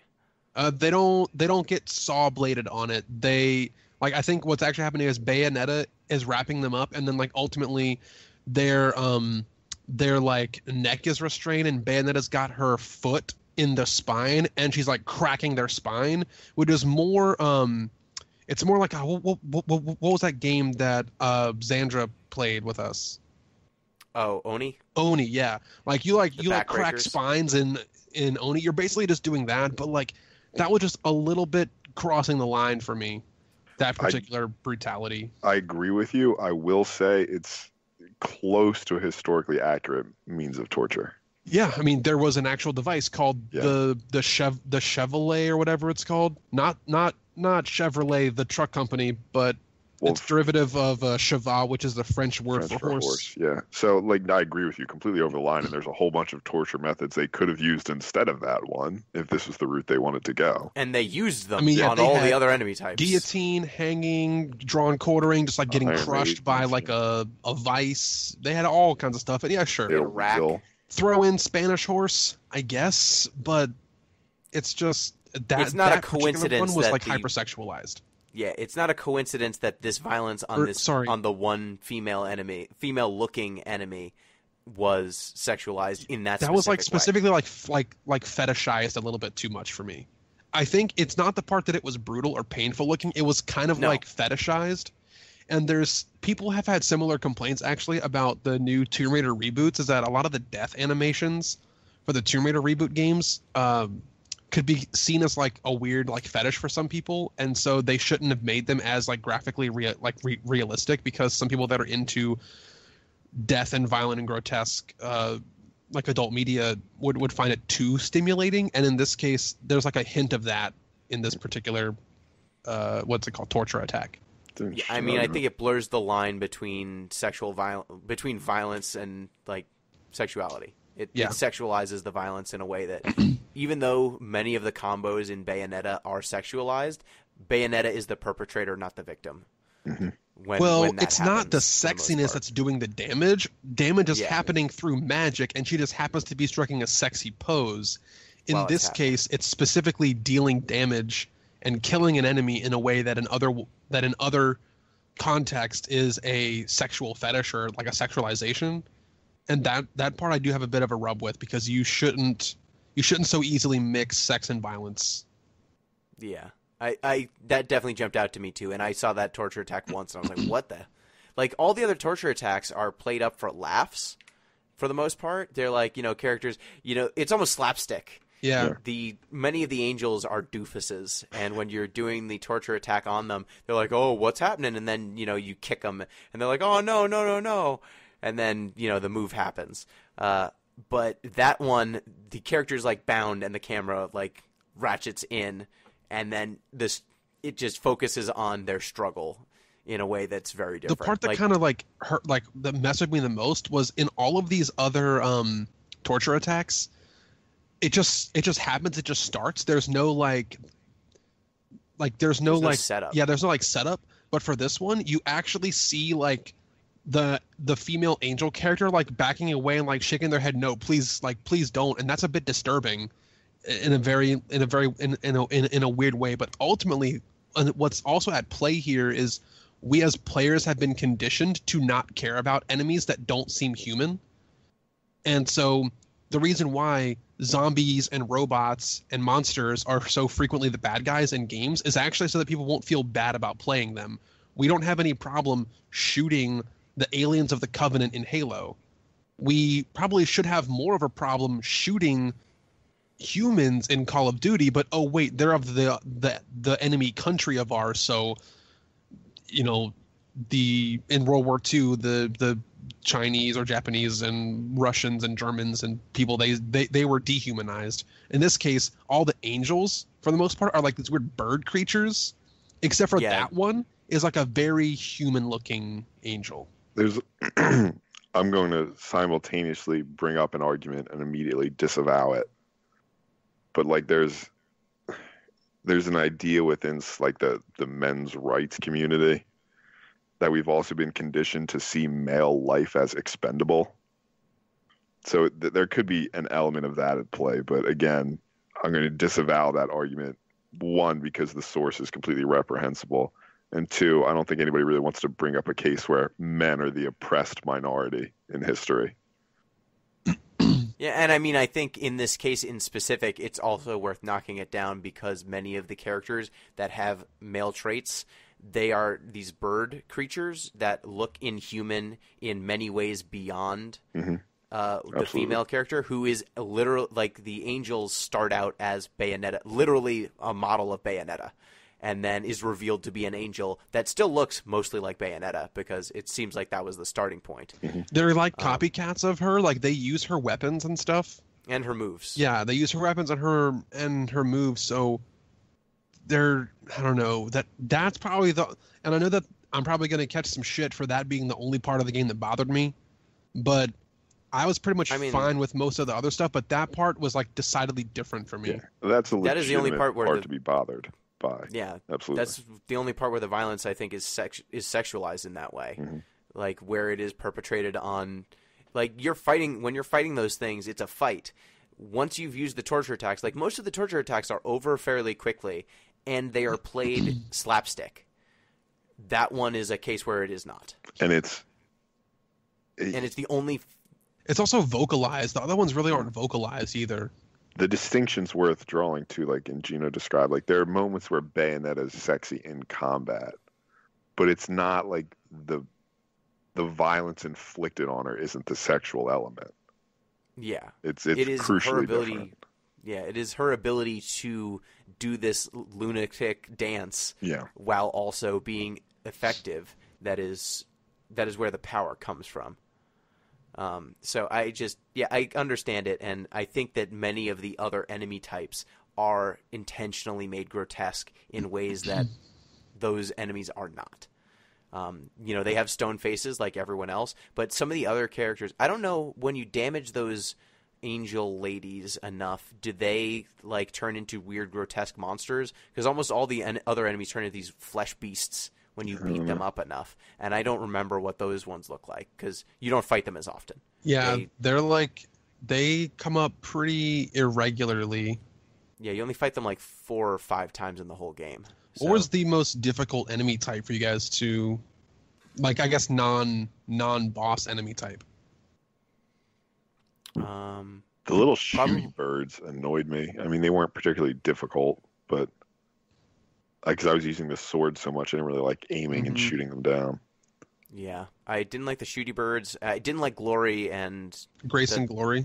Grace and Glory. The lightning and fire hands guys. Yeah, there were some versions of them where they couldn't be witch timed. Yeah, and those versions were just annoying because they were twitchy and fast and would ignore a lot of my stuns for seemingly no reason. Like the rules would change and I wouldn't know why. That's a critique of the game. They really didn't explain what's happening there, but I think what's happening is there's a couple of scenes and a couple of phases of the game where you actually are in between worlds. Like you're either in purgatory or in human world, and it's like turned off in one of those worlds.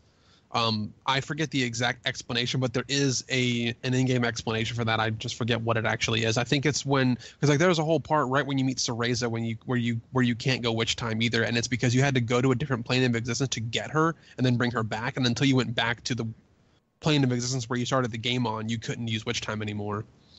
But we missed we missed something that I really wanted to talk about, and I hope it's okay to go back to a mechanical thing for a second, because we're talking about difficulty now. And there was a lot of things you could buy from Rodin's shop. We talked about the items that you could buy and the penalties for using them.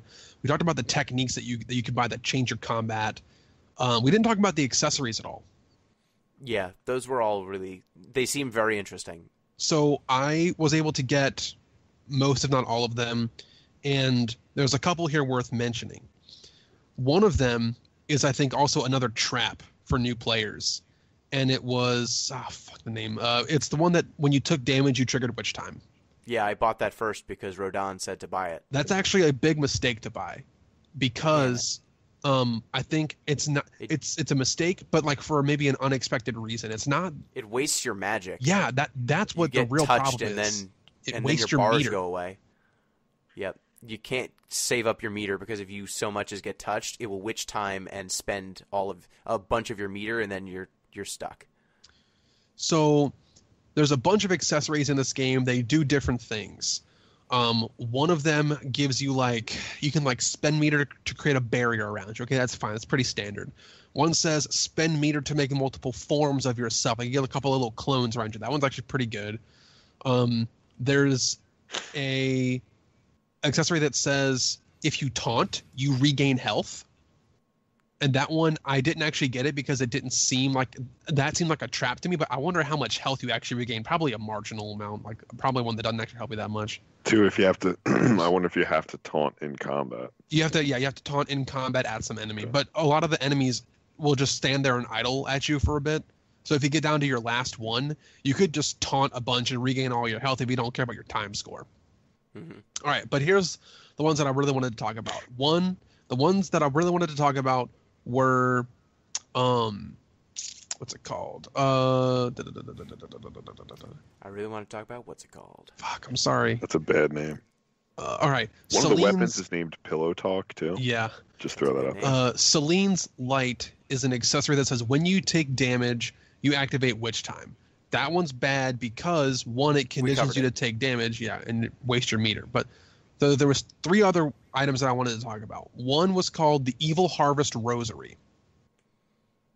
And this one says you don't get Witch Time anymore, but whenever you effectively dodge, you leave this little bomb that will explode and kill enemies nearby. That one was interesting because it says turn off a game mechanic for some marginal benefit. Doesn't seem that great until you get to Infinity Climax mode, where by default, the Witch Time is already turned off as a way to increase the game's difficulty. So this just says, hey, sacrifice my Witch Time that doesn't exist anymore, get bombs when I dodge. Great. This is an example, I think, of them creating an item that is specifically designed to help scale into the harder difficulties. And I think it's ultimately cool. I didn't use it on my playthrough, but I saw its value. Well, Witch Time's OP, like, to begin with. So, I mean, the bomb would really have to be a lot of damage to be worth it. I actually wish it did more. It didn't do quite enough for me to make it viable in any of my normal playthroughs. Yeah. So that one was cool. Another one's called Moon of Mahakala. And this one is probably the most expensive accessory on the market. And it says, if you parry a la Street Fighter, where you're like holding away from your opponent and then you like press forward at them right as they're about to attack you, if you parry, you go invincible for a short duration. And that's just really fucking good. That one's great. That's the one that you should save up for and then get good at using it, because if you try to dodge and if you at the same time try to dodge and push towards your opponent, one of them might trigger and the other one might not. And so it doubles your chances and increases your margin of error. Really, really good. Here's the Same thing with the form of the bat. Yeah, the bat form. It lets you one is like if you hit it right before you get hit, you get Witch Time, and then the form of the bat is right after you get hit. If you hit the dodge, you get Witch Time and also void all the damage. Yeah, it's super tight. It's like 1 frame, but like you just increased your frames of the dodging working, so it's invaluable. Here's the one that I wanted to talk about the most, actually, and it's called Gaze of Despair. So I actually had this on all the time. It was the first one that I bought, and I knew exactly why. So it makes all the enemies... I would hope so. I mean, you bought it. Yeah. I have no idea why. But... Well, it makes all the enemies hyper-aggressive, and they like attack you way more. But here's the good thing. That's more opportunities to trigger Witch Time. If you want to actually play the game with good scores and good times, you like want your enemies to attack you so you can dodge their attacks, so you can get Witch Time. Also, enemies that are just doing their own thing can sometimes scatter about, and it can be hard to clean up the crowd. But if you have this item equipped, then they're swarming you, and if you get a good Witch Time, you might have 5 or 6 enemies caught in your combo and just blow them all up. So that was really good. I think the accessories in this game were built very well to complement different people's play styles, and that one I think was one of the best ones for me. In general, what's up? What does Rodin's? There's an other section of items like Rodin's Curiosities or something. What do those do? Well, they're sexy costumes for Bayonetta. Oh, of course. Okay, I didn't. I bought one and it didn't do anything, and I didn't notice what it did. You have to confused. go turn it on, and there's a costume menu or whatever. I forget. Are any of the sexy costumes worth buying? I mean, I didn't mess around with them that much because I didn't want to spend money on them, because I wanted to spend money on good shit that helped me kill things. But they typically have an aesthetic that matches your weapons. So for example, if you're using the sword weapon and you have her sword costume on, it's more like Asian samurai looking kind of stuff. They're Rodin's treasures. Yeah. Which is a little bit creepier somehow. It's like what you would name his crappy novelty sex shop. Yeah. Yeah. Yeah. Okay. Well, now I know what that was, and I regret my purchase. Ooh, there's a policewoman outfit. Of course there is. Okay. Oh, well, shit. No, sorry. I have to. There's also a schoolgirl outfit. Of course there is. No shit. Is there a librarian outfit? I'm looking. There's just a nice sort of evening dress. That's just her. The librarian outfit is her default. Right. It doesn't have. I can't see photos of all of them, but those are the two most interesting ones. I also didn't call this out during the wild shit phase, but the boss fight where you're surfing is pretty great. Oh yeah, that one is just that. a disaster. It's not that fun to play, but it is fun to be surfing constantly. Oh man, can we talk about how the worst level was like the motorcycle highway level? Yeah, God, I said it looked cool, but awful. it was way too long.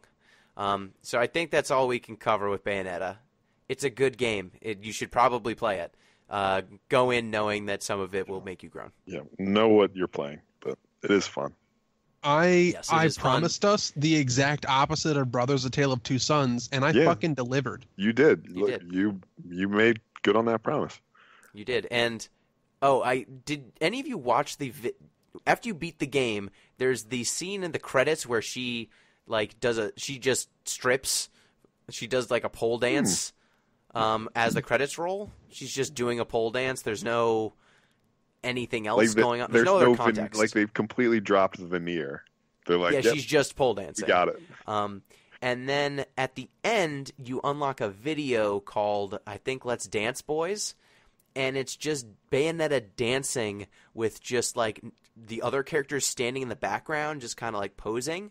And then it will like transition from place to place, and like different characters will be in the background. Like she'll be dancing in front, and she's like doing some Japanese para. She's doing some hand stuff. Like she's doing some hands in front of the chest, like, chest going forward thing. She's doing a lot of hands in front of the face, back rolls all day. And then by the end of it, it's her and Jean dancing, and then they're both dancing together.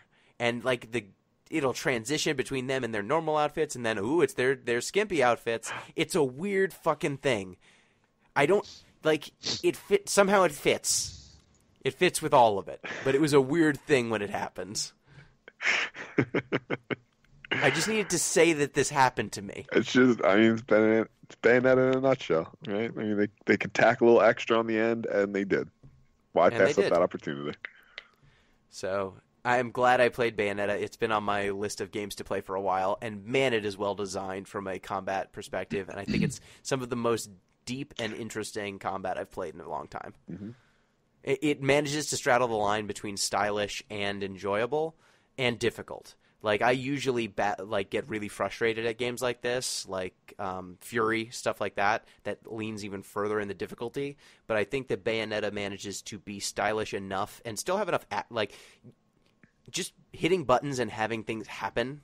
I love the responsiveness of this game, and I love it as a contrast to things like Dark Souls and stuff where once you hit the button you are committed. Bayonetta is just very zero commitment. At any time you can cancel out anything, and it feels very responsive as a result. Mm-hmm. So it is my turn to pick, but before that, a reminder: if you want to get in touch with the show, at DeepListensPod or at ThatPinguino on Twitter, deeplistens.libsyn.com, or deeplistenspodcast@gmail.com. And it is my time to pick, and I have two options for you. Would you like a game that's even crazier than Bayonetta? Or would you like a game that is that's just really, really tame and fun and just, a joy for the whole family? I'm actually going to vote for joy for the whole family, wholesome family fun. See, I feel like crazy games produce more interesting readings. So fuck it, yeah. Who was I kidding? Let's go insane. Oh, we want to go insane? Okay, I want to play Saints Row the Third. What system is that on? Xbox 360 or PS3, or I think it's available on PC as well. Okay. That game does not go below 11. No, it does not. I don't want to spoil anything for Billy because I don't think he's ever played it. Billy, nope. Pete, have you played Saints Row the Third? Just I think the first level. Good. Because yes. Okay. Next up, after Bayonetta, we're following it up on the crazy train with Saints Row the Third. Thank you, Billy. Thanks everybody for tuning in. Bayonetta was a lot of fun for me. It was the kind of game that I like, which is a crazy action game, tight combat, rewarding exploration and perfection of the systems of the game. So it did a lot of stuff for me. Ultimately, a lot of the things that I see people having problems with, I didn't have as many problems with. I haven't formed the arguments for exactly why not very well yet. Maybe I'll write in some feedback myself. Feedback right ahead. post. And, I don't think we've ever gotten that. see if we can make something happen. But I just chose to opt out for a lot of that part because I didn't really know how to respond. There's some kind of like response welling up in me, but it's not well formed yet. Take time to think about it. Absolutely. Get deep. We have this show that we talk about stuff. Yeah. Thank you, Pete. Always a pleasure, everybody. Like we said, Bayonetta's a good game. It's an interesting game. It's a game worth playing. I would only say before you do, read Gender Trouble by Judith Butler. It's only 200 pages, so take the time. It's an interesting read and still prescient despite being 20 years old by now. All right, and thank you, listeners. Till next time, peace.